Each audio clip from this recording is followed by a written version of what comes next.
Donc, quand la possibilité leur est donnée, on avait l'impression qu'il leur est donné, et tu parles, je rappelle, pour qu'il y ait un enchaînement, de cette nouvelle génération de militants. De militants, voilà. De militants. À leur tête, bien sûr, il y a Saadi, il y a Farhat Manni. Il faut reconnaître tout ça. Absolument. Il y avait dans le mouvement berbère, d'ailleurs j'étais étonné, je ne sais pas si c'est vérifiable, il y avait parmi tant d'autres militants, parce qu'on considère que seulement la Kabylie était les militants de la Kabylie. Il y avait des Algériens d'ailleurs. Bien sûr. De toute l'Algérie. Bien sûr. Il y avait par exemple le fils Al-Houas. Oui, exact. Qui est un... J'aime pas trop utiliser les qualifications. Bon, c'est juste un moyen de... un titre de travail. Un titre de travail, d'accord. Qui vient de la région de Batna pour pouvoir... Bien sûr. Voilà. Donc, moi, ce que je voudrais que tu nous expliques, parce que tu viens de nous créer un petit problème dans notre tête. C'est ce que je veux. C'est ce que tu veux. Et nous, on veut des réponses. Donc, on va te créer des problèmes maintenant. Pas de problème, avec plaisir. Alors, quelle est réellement et concrètement la relation entre l'Académie berbère, créée en 1966 en France, et le MCB, le mouvement culturel berbère, avec le printemps berbère? Y a-t-il un lien? C'est ça l'importance maintenant. Parce que s'il y a une manipulation, comme le dirait le pouvoir, ça ne pourrait venir que de l'extérieur, donc de la France, et accuser nos compatriotes d'une nouvelle génération de militants brillants. Oui, bien sûr. Parce qu'il faut reconnaître la capacité et la qualité des gens. Il faudrait revenir aux années 80. Je connais quelqu'un de Shaja'a, باش يوقف ويواجه la sécurité militaire, سلطة الحزب، القسم تاع جبهة التحرير الوطني، الشعب اللي عموم الشعب كان خاضع وساكت ومتواطئ ويحوس على ابسط الاشياء وراضي بالظلم وراضي بالقهر وراضي بالجوع وراضي بالفساد وراضي بكل شيء. Il faudrait peut-être, c'est certain, à titre purement d'honnêteté intellectuelle, reconnaître la valeur. Maintenant, on n'est pas en train de juger du contenu, de la démarche des uns et des autres. Mais le fait oppositionnel, s'afficher publiquement pour revendiquer des libertés, une démocratie, je ne sais quoi, etc., c'est déjà extraordinaire dans les années 80. Oui. Alors, je voulais réponds-moi sur cette relation de manière très précise. Académie berbère, MCB.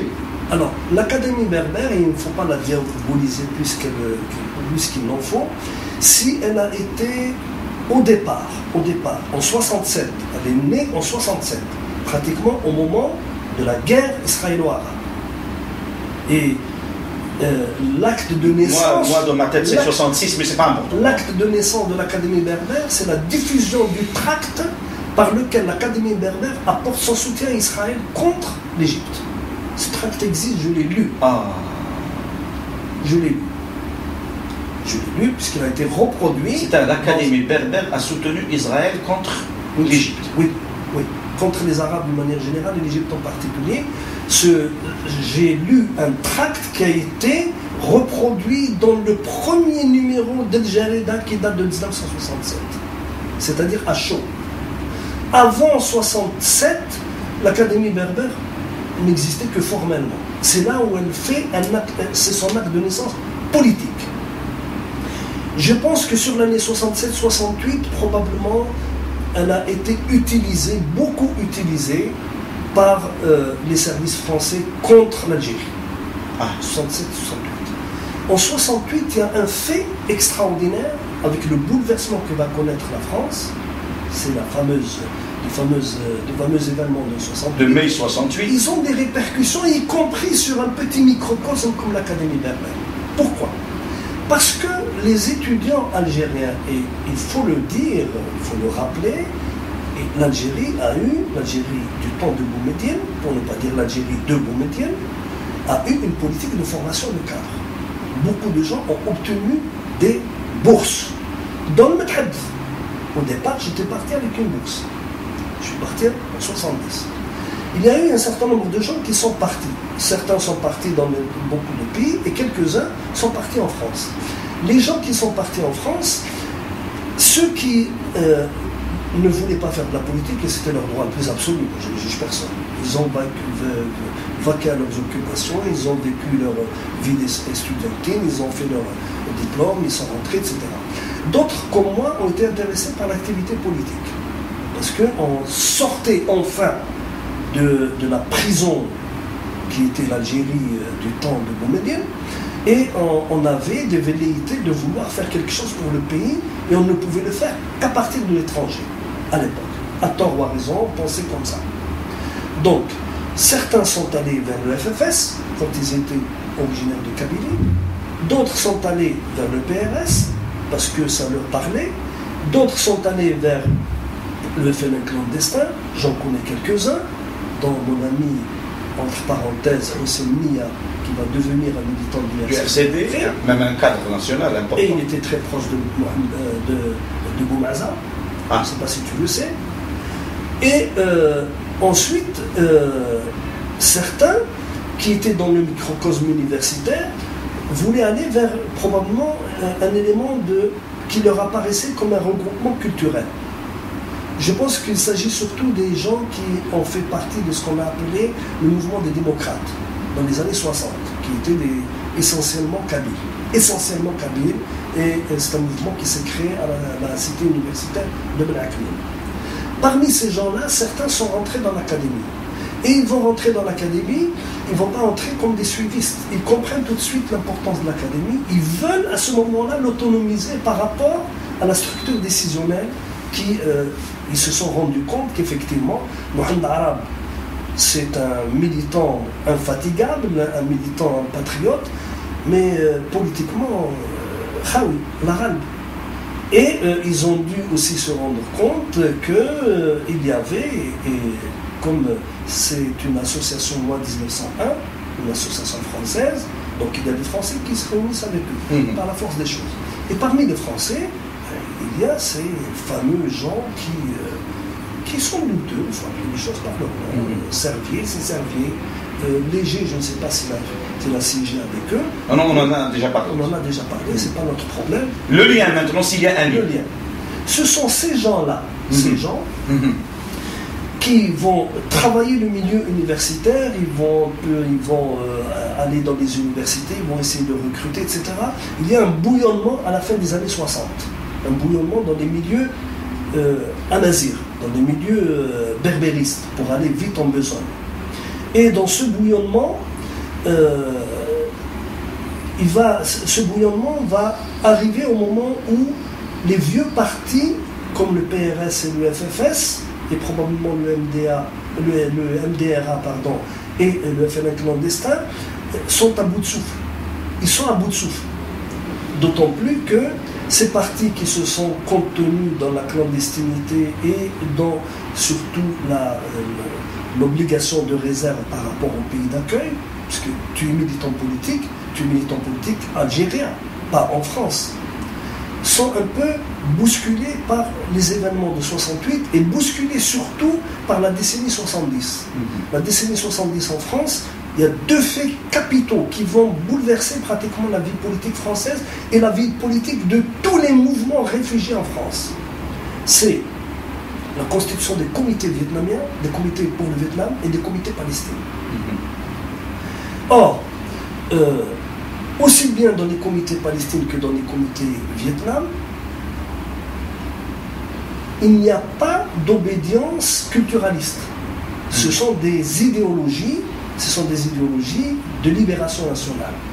Ce qui est assez significatif, c'est que je n'ai pas retrouvé, je n'ai pas fait tous les comités palestiniens, moi j'étais membre d'un comité palestinien, il n'y avait pas de gens qui se revendiquaient de la berbérité. Il n'y avait pas de raison aussi. Il pouvait y avoir une raison.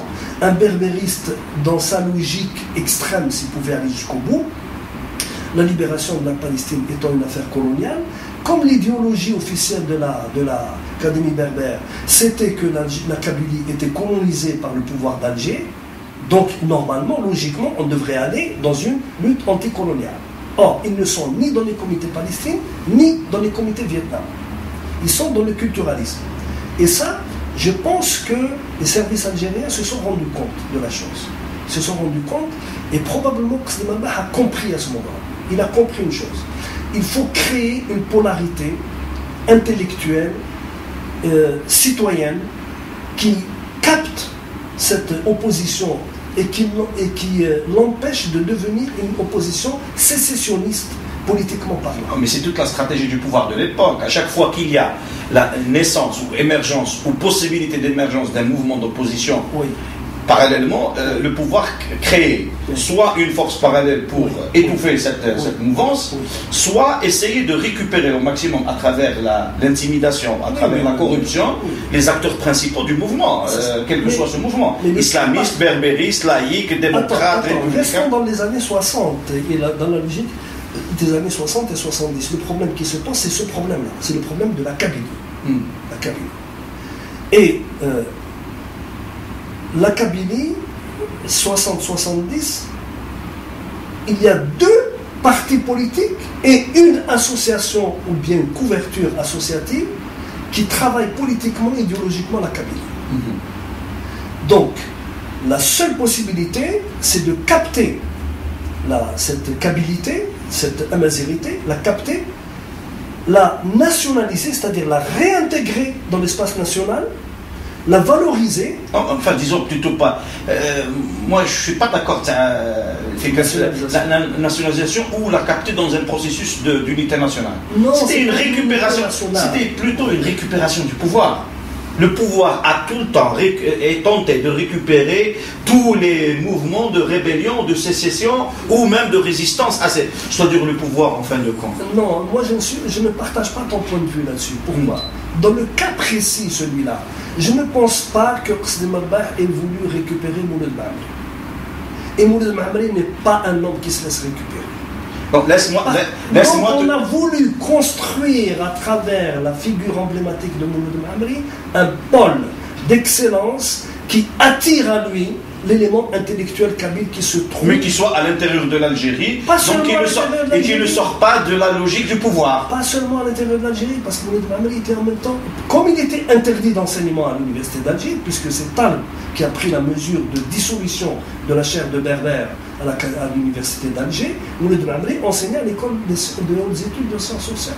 Ok, avec Bourdieu. D'accord, mais entre-temps, en interdisant tout ça, et surtout à partir de 1980 aussi, où Maamri ne pouvait plus enseigner le Tamazight, où Maamri ne pouvait plus défendre depuis 69. Non, écoute l'Ardin. À cette époque-là, c'était une façon de faire sortir le débat, le conflit, la lutte, entre guillemets, la résistance, la revendication, de sa dimension culturaliste, à un moment donné pacifiste, de la faire sortir sur le terrain, et qu'elle devient et elle est devenue une affaire publique, une affaire politique. Mais qu'est-ce qui s'est passé réellement? La kabilité et la mazérité est sortie au grand public, mais elle est sortie sous la forme folklorique.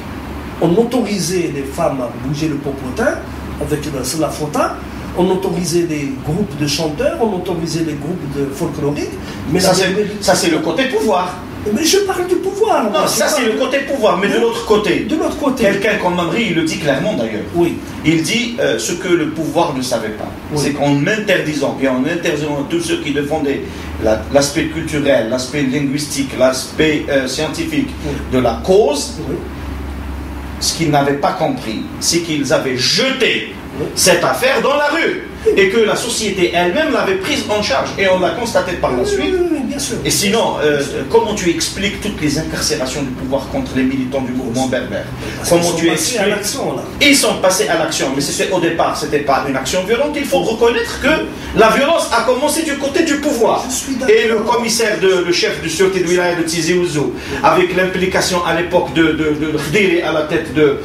Ils étaient là pour... Ils ont témoigné. Ils ont même tenté de récupérer des militants. C'est vrai. Mater des militants, corrompus des militants. C'est vrai. Je vais te raconter un truc qui a été raconté par un autre membre fondateur du MCB. Ali Yahya Abdelmour. Ils étaient tous incarcérés en prison, soit à Lombez, soit à Al-Harrach, etc. Al-Barwagiya et l'akhiri. À un moment donné, Saïd Saadi, d'après ce qu'on raconte, on l'a traité différemment, etc. Il est rentré sur Alger, la prison, on l'a même aidé, on lui a demandé de continuer sa thèse de doctorat en psychiatrie sous l'égide de Boussepsi, etc., etc. ce même Ali Yahya Abdel-Mor, que nous respectons, que nous aimons beaucoup, que nous saluons ici pour son action, pour ce qu'il est en train de faire à l'âge de 4, son courage pour ce qu'il est en train de faire à l'âge de 90 ans, surtout voler droits de l'homme, démocratisation, etc. L'histoire, c'est à lui de la raconter, il est témoin, il sait parler, il sait écrire. Parce que le Kouli Jawad il a écrit un livre remarquable. Extraordinaire. Alors, lui-même, il témoigne, il dit que Saadi a été récupéré. Lui-même, il le dit. Il y a un passage, il y a un texte où lui-même, il accusait, soi-disant, Saadi d'être quelqu'un qui avait flirté avec le pouvoir. C'est pour que là, on l'a traité différemment, etc., du groupe. On l'a fait sortir du groupe, etc. Cette culture de suspicion, cette culture d'accusation, cette culture de truc, n'était pas exagérée et manipulée par le pouvoir. Est-ce que je peux avoir droit à un autre point de vue? Et bien sûr. Moi, ce que je dis, c'est pas forcément. D'ailleurs, Saadi, il est obligé de témoigner. Oui. Ceux qui ont vécu le moment historique, c'est normal. Je vais donner mon appréciation personnelle. Parce que la chose, comme elle est dite, qui est fondée, c'est indiscutable, il y a des propos qui ont été tenus, me paraît tenir un peu plutôt de la morale politique. Moi, je ne veux pas rentrer dans ces histoires de morale politique, je ne veux juger personne. Je ne veux pas savoir, et ça ne m'intéresse pas de savoir si Saadi a trahi la cause ou si Ali Yahya Abdel-Mor avait plus raison. Mal jugé Saadi ou autre. Non. Et je pense plutôt ça des logiques du système, de logique d'évolution du système. Qui a poussé la Kabylie à se rebeller en 80? Quels ont été les effets de 80, de la révolte de 80 sur les équilibres à l'intérieur du pouvoir, y compris au niveau des centres décisionnels de la sécurité militaire à l'époque. Parce que si ce qui s'avère, ce que dit, moi je n'ai pas à remettre en cause ce que dit Ali Yahya Abdel-Mor, je prends l'information pour ce qu'elle est, mais j'essaie de la comprendre. Il y a eu à ce moment-là des gens, peut-être avec la même volonté de vouloir coûte que coûte éviter que la chose ne prenne des dimensions très graves, il est possible qu'à ce moment-là, on ait voulu prendre Saïd Saadi parce qu'on a compris une chose.